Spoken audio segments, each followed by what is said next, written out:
Good morning. I am 5 minutes earlier today. As always, if you're watching in recording, you can fast forward or stay with us through our hellos.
Good morning, Gina.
Good morning, Leo.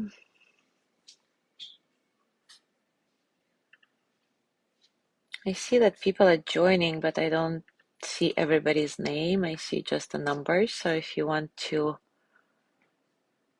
say hello, do it in the comments, please. Hi, Sandra. Good morning.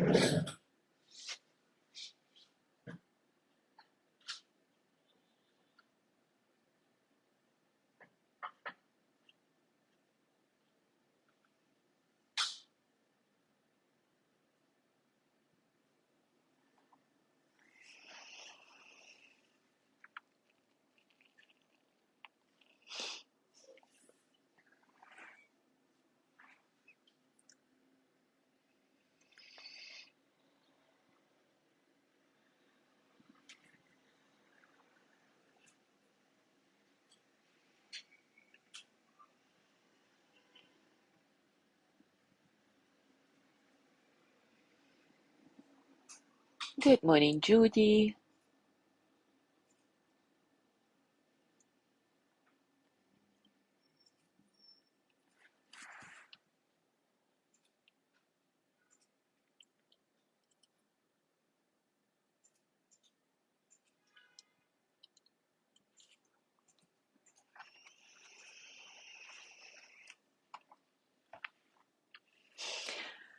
All right, it is time for us to start. And today we continue to explore the mindful self-compassion as taught by Christopher Germer and Kristin Neff. Yesterday we looked at the first element of mindful self-compassion, which is self-kindness as opposed to self-judgment. And today we will dive into the second element, common humanity versus isolation. This is what the authors of the book, The Mindful Self-Compassion, write about that. Self-compassion is embedded within a sense of interconnection rather than separation. One of the biggest problems with harsh self-judgment is that it tends to make us feel isolated and cut off from others. When we fail or feel inadequate in some way, we irrationally feel everyone else is just fine. I'm the only one who is such a hopeless loser. And of course, this isn't a logical process, but rather an emotional reaction that completely distorts reality. Sadly, we blame ourselves for most things, but even when things go wrong in our lives that we don't blame ourselves for, we still tend to feel that somehow other people are having an easier time of it and that our own situation is abnormal. Of course, it's absurd, and yet most of us believe something has gone terribly wrong when we fail or when life takes an unwanted turn. As Tara Brach writes, feeling unworthy goes hand in hand with feeling separate from the others, separate from life. If we're defective, how can we possibly belong? This creates a frightening sense of disconnection and loneliness, and that, of course, only exacerbates our suffering. On the other hand, when we engage in self-compassion, we recognize that life challenges and personal failures are a normal part of being human. These are experiences we all share. In fact, our flaws and weaknesses are what makes us members of the human race. The element of common humanity also helps us to distinguish self-compassion from mere self-acceptance or self-love. While self-acceptance and self-love are very important, of course, they are incomplete by themselves. They leave out an essential factor, other people. By definition, compassion is relational. It implies a basic mutuality in the experience of suffering and springs from the acknowledgement that the human experience is imperfect. Self-compassion honors that taking wrong turns is an inevitable part of living. When we're in touch with our common humanity, we remember that everyone has feelings of inadequacy and disappointment.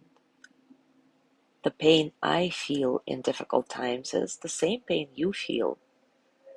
The triggers, the circumstances, the degree of pain may be all different, but the process is the same. With self-compassion, every moment of suffering is an opportunity to feel closer and more connected to others. It reminds us that we are not alone. So let's explore this together now with the practice of loving kindness. Take a comfortable position and, as usual, take a few moments to settle in, scan your body,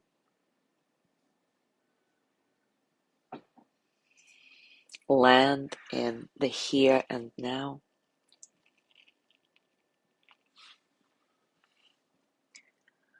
Let your breathing be natural, don't try to force it.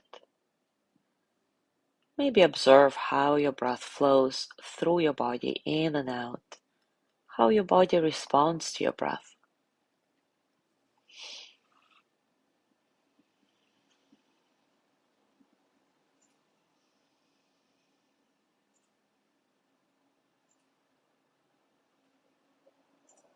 And now bring to mind someone you know and love who is currently suffering in some way.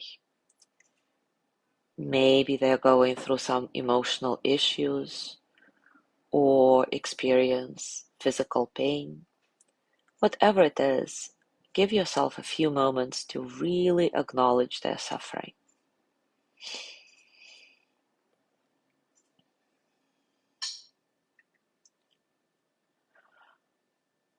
Gently start reciting the words of loving kindness toward that person. You can repeat after me or use your own. May they be filled with loving kindness. May they be well in body and mind. May they be happy, healthy, and at ease.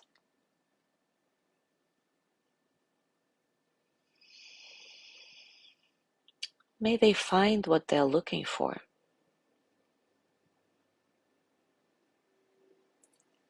May their suffering ease a bit.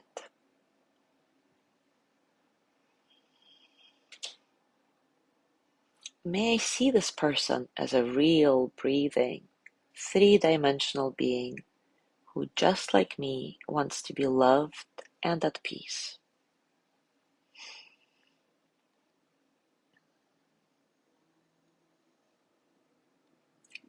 May I remember that just like me, this person has their share of suffering, worries, and joys. May they be free from suffering. May they find deep, natural peace.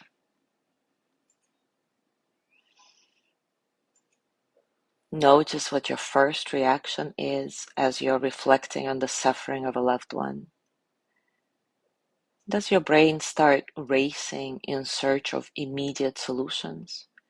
Of course, it's okay if that's the case. Remember, we are all hardwired to run from suffering, and we try our best to fix things as soon as possible. So give yourself a moment to be okay with your immediate reaction. And then gently remind yourself that compassion is not about fixing. It's about witnessing someone else's suffering or your own.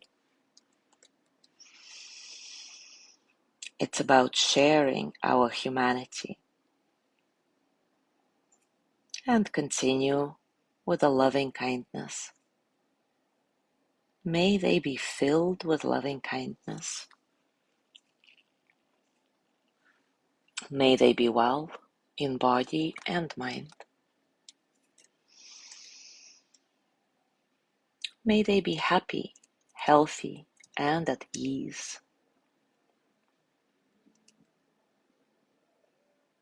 May they find what they're looking for.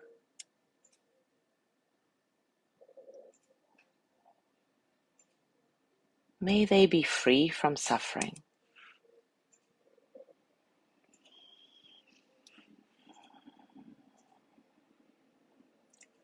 May they find deep, natural peace. For a little longer, continue repeating this mantra or your own, noticing and acknowledging what comes up for you. Maybe there is a judgment of sorts. Why is this person suffering when the solution is so obvious? Or maybe there is a fear to stay with the suffering because you're afraid that it will consume you, that you will be somehow sucked into it if you don't fix it right away. Or maybe this suffering reminds you of your own similar suffering that you've been trying hard to avoid.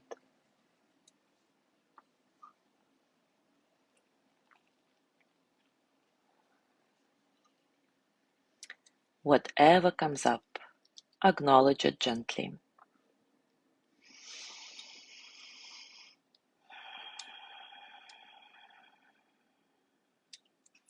And now allow yourself to connect with your suffering and pain, whatever is present for you in this moment.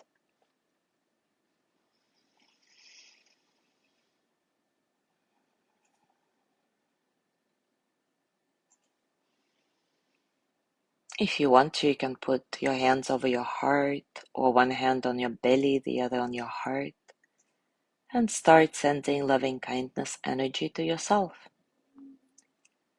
May I be filled with loving kindness. May I be well in body and mind.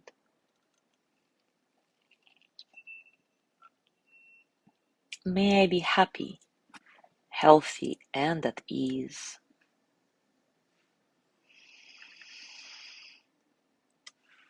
May I find what I'm looking for.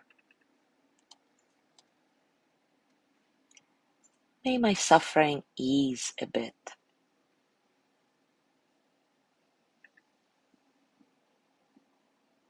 May I remember that I am not alone, that just like me, all other people have their own share of suffering, worries, and joys.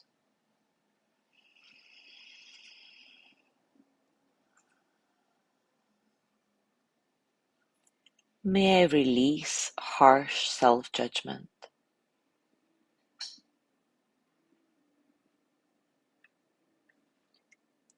May I be free from suffering.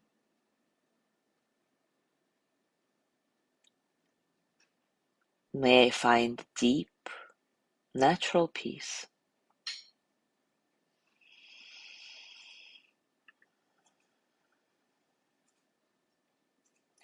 As you go through your day today, I invite you to notice what happens when you fail in some way. How critical are you with yourself? Do you try to fix things right away? Can you switch off this hardwired fix-it mode and simply acknowledge your own suffering and acknowledge and remember our shared humanity, that everybody suffers in a similar way, at least for a moment. Thank you very much for being here today. Have a beautiful day, and I will not see you tomorrow. Tomorrow is Amethyst. I will see you on Thursday.